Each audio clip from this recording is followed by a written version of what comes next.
Good morning, everyone. A good Erev Shabbos. Today's Bitachon message in Parshas Vayeilech. It is the last day in the life of Moshe Rabbeinu, and he is giving over his final words, his charge to the Jewish people, and he gives over the mantle. He's passing over the torch of leadership to his faithful servant Yehoshua. And he tells Yehoshua it's not going to be easy. You're going to go take this nation into Eretz Yisrael. There will be battles you will have to fight.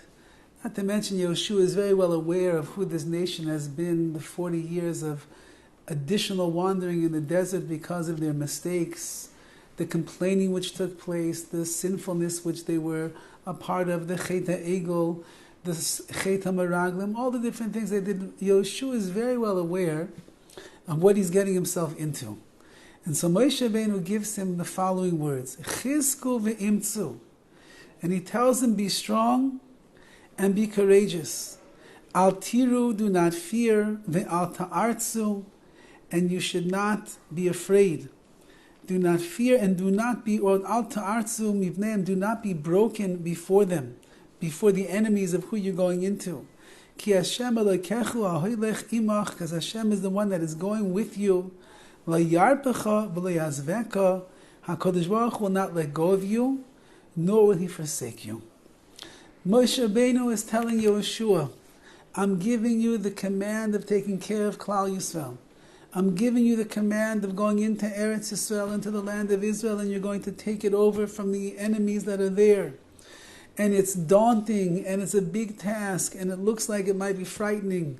However, you should know you have nothing at all to fear, because HaKadosh Baruch Hu will not forsake you, and HaKadosh Baruch Hu is not going to let go of you.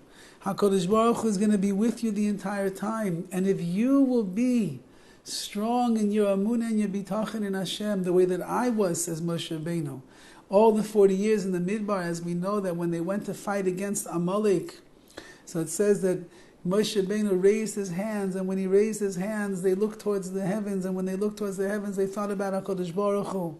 And the message that our sages teach us is that it wasn't the great hands of Moshe Rabbeinu lifting in the air that was winning the wars or the battles. Rather, it was that Moshe Rabbeinu believed everything is coming from Hashem, and he needed Klal Yisrael to remember that it comes from Hashem. So he would lift his large hands in the air, and the Klal Yisrael would look up to his mighty hands, and from there they would end up looking into the heavens. Into the heavens they would think about HaKadosh Baruch Hu, and they would realize who's the one that's going to win the battles, not us, not Moshe, not our armies, not our war tactics. It's all the Rabbi Shalom. The only way that a Jew is going to survive in this world is when their Emunah and their Bitachon is going to be strong and solidified and powerful. And therefore he's telling Yehoshua, you're going to be the next leader of Klal Yisrael. The most important ingredient that you need to have, it's not how well you can handle the crowds. It's not how well you know how to micromanage, or you can give off other people to do things. That's not what's going to make you the great leader of Klal Yisrael. It's not because you're an expert warrior and therefore you know how to make battles and make battle plans. No. That which is going to make you into the premier leader of Klal Yisrael and to give faith to yourself and chizuk to Klal Yisrael is because you will strengthen yourself in your Emunah and your Bitachon. And you will recognize HaKadosh Baruch Hu will not let go, he will not release you, nor will HaKadosh Baruch Hu forsake you. And a person who walks around and lives like that, they understand that I'm always in the embrace and the watchful glance of Hashem. And this is also to keep in mind during these days of Aseh Tshuva and Yom Kippur. On Yom Kippur, we're standing, our life is in a balance. HaKadosh Baruch has not made the final decision, mi yichya v'mi yamus, who will live and who will die. He's looking for a schus, for a merit that we have. Can we tip the scale? Can we tip the scale? Can we tip the scale?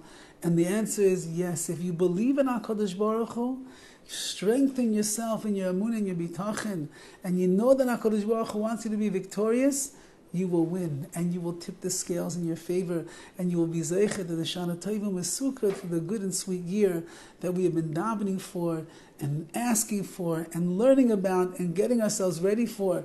And Be'ez Hashem, as Hashem awards us in His mercy with another year of life, we dedicate ourselves to HaKadosh Baruch Hu, that we promise you, Hashem, from the bottom of our hearts, that we are going to try every day to infuse into our minds, our hearts, and our souls a little bit more Emunah and a little bit more Bitachon, so that we can live together with you in every step that we take in this world. Have a wonderful day and a wonderful Shabbos.